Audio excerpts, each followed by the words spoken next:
Olatunji had won, he made from a part of himself a son. Orunmila, who would be witness to creation in all its glory. Then Olatunji made the Orisha, divine spirits, and what follows is their story. All things must come to an end. Upon you most of all I will come to depend. But your office will never be revered. Instead, it will be hated and feared. Perhaps in equal measure, but your work will hide the ultimate treasure. And secret of the path to me, Iku, do not doubt your purpose, trust in me. And so, Olatunji had made Iku, spirit of death, who was afraid of the task he must carry out. But Olatunji continued. He had no room for doubt. The belief is that the world was founded by Olatunji, who is our equivalent, the Yoruba equivalent of God, and that before Earth was founded, it was a watery waste, a marshland, and that actually Obatala, who was the first son and considered the founder of mankind, was sent down to Earth on a spidery web, and with a chicken, of all things, and a bag of sand. And the chicken was asked to spread the sand across the watery waste, and this became land.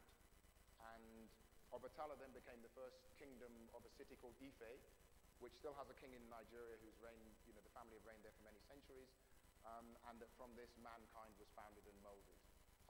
And my personal connection with the story is that I grew up in the United Kingdom with a white English couple, and so until I was 19 years of age, I wasn't aware of my Nigerian origins. I knew that it was somewhere in West Africa, but not specifically where. And then at 19, through a series of events, I was put in touch with my birth family and traveled to Nigeria for the first time.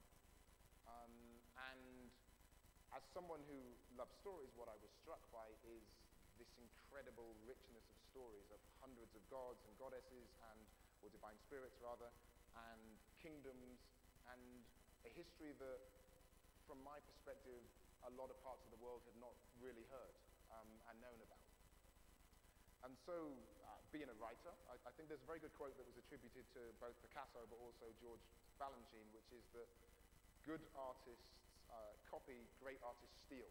And so whilst I wouldn't claim necessarily at the moment to be a great artist, the stealing is there in the sense that when you're confronted with fantastic stories as a writer that have not been put down into necessarily a form that is a written form that someone could say, you've just copied that, it's like winning the lottery 1,000 times over.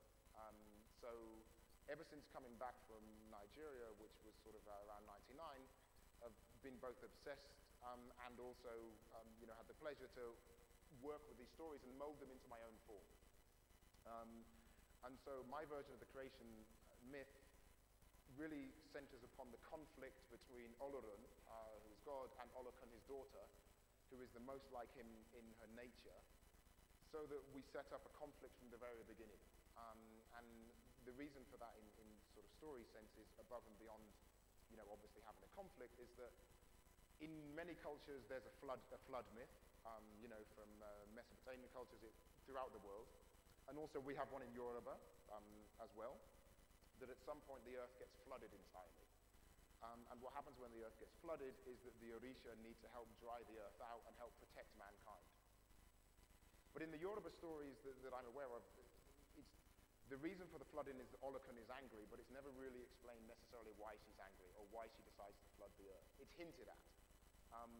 And so what I've sort of tried to do here is give her a very clear motivation for when she later tries to destroy the earth, that for her it's essentially about reclaiming what she feels has been taken from her. And the whole stories, as it expands over this 8 books, are essentially the stories of these rivalries between the Orisha, which we then later see between the rivalries between human beings and the various kingdoms. And the whole thing essentially is about the combination of personal motivation. The gods are essentially not so different from human beings. This is, and this I draw on Greek mythology, where the Greek gods, for those of you who know them, are very capricious. Zeus behaves appallingly a lot of the time. His wife is always jealous of his behavior because he fathers children outside of their marriage. And essentially what the ancient Greeks have, which we have in Yoruba as well, I feel, is that the belief that the divine don't necessarily act divine all the time. They actually behave sometimes in a petty manner, sometimes they're jealous, sometimes it's violent, all of the ways that we also behave as human beings, and that through these we learn the stories of how to behave better. And that's the essential purpose of storytelling in Yoruba culture, traditionally, and I think in many parts of the world. And I guess as an author, as a writer, what I'm really attempting to do is take some of this kind of ancient storytelling and to do it in a way that speaks to me as a person who's grown up in the United Kingdom and has a different proximity to it, but also hopefully speaks to a contemporary audience. Are there any questions at this point? Because if I have another section that I'd like to share with you, but I'm also conscious that having talked a lot, if there are any questions or things that people would like to ask, then I'm happy to answer them. Yep.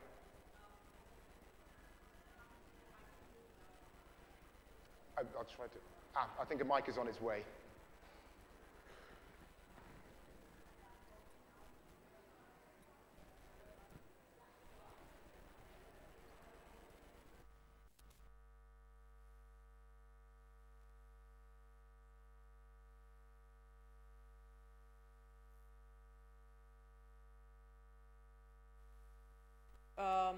Color in it. There's darkness, there's white, there's brightness, there's light, there's, the blue and so on. So I was just wondering whether consciously or inadvertently it is also a kind of metaphor for race and, all the racial contradictions that exist in them. So in Yoruba culture, the Orisha are normally associated with particular colors. So for example, Obatala, who is, in Yoruba, it's a word that's put together, or the name is put together, but it actually is Oba ti Allah. And Allah in Yoruba, or Allah, I don't speak Yoruba very well, so if anyone here does speak Yoruba fluently, then I'm not doing the language justice in my pronunciation, but Allah means white in Yoruba, it's spelled A-L-A. And he is called the king of the white cloth, and traditionally he's associated with that color. Oya is associated with purple and violet normally. Eshu is associated, who's another of the deities, with green, red, and black. So most of the Orisha already have colors associated with them. And the adherents to the religion, which is called Orunmila or Ifa in Yoruba, will often, when they have rituals, wear those colors. So what I've certainly tried to do is be truthful to the Yoruba religion and theology as I know it. I think that's very important. But at the same time, then yes, the sort of, there needs to be a visual richness. I mean, it's not something that you can see because clearly I'm just telling the story, but the stories are illustrated, or will be, so that they have a lot of color and richness with them. In terms of the racial diversity, not consciously in the sense that, I've been very conscious as a sort of someone of Nigerian origin that's grown up in the United Kingdom, that a lot of the stories that I grew up with as a kid, almost all of the characters were white, more or less. And I love Star Wars, Chronicles of Narnia, lots of, and Harry Potter, lots of stuff like that.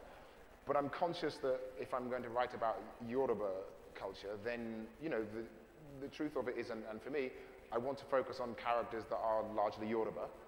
So I've definitely attempted to do that. But even within Yoruba culture, there is a sort of, I don't know whether racial element is the correct word, but skin tones vary.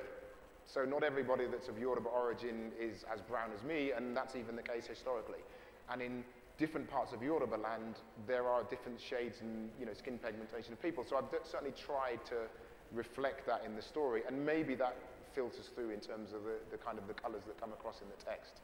I don't know, but it's not consciously kind of racial in terms of, African versus, with Caucasian or, in a global sense.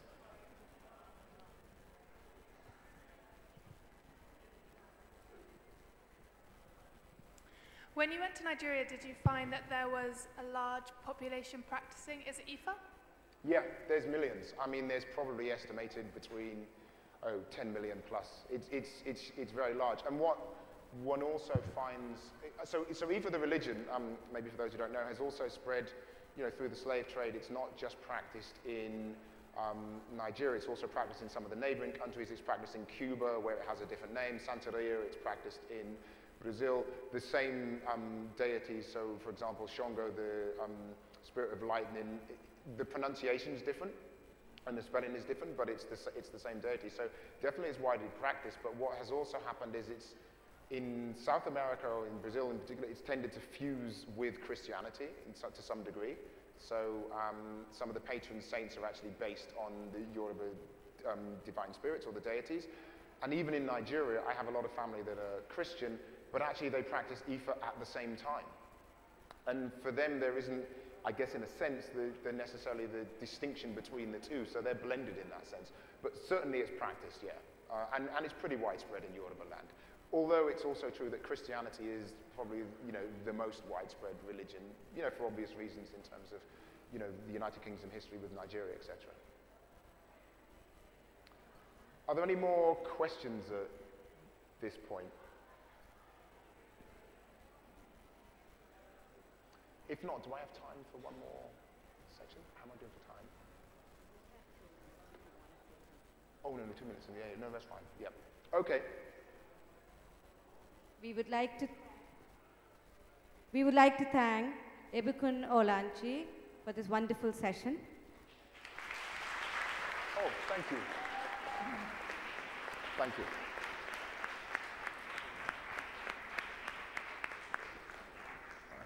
Coming up next is a book launch, A Private Universe, in 5 minutes.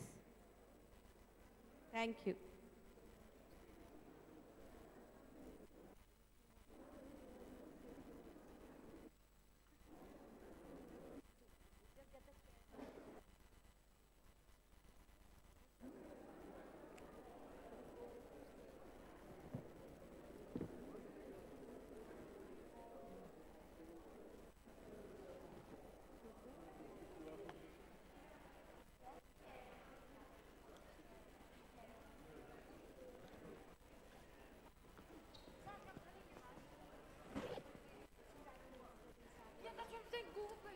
Is it in the shall I say? Can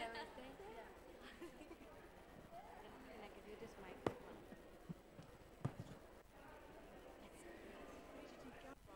Quick enough to ask my question.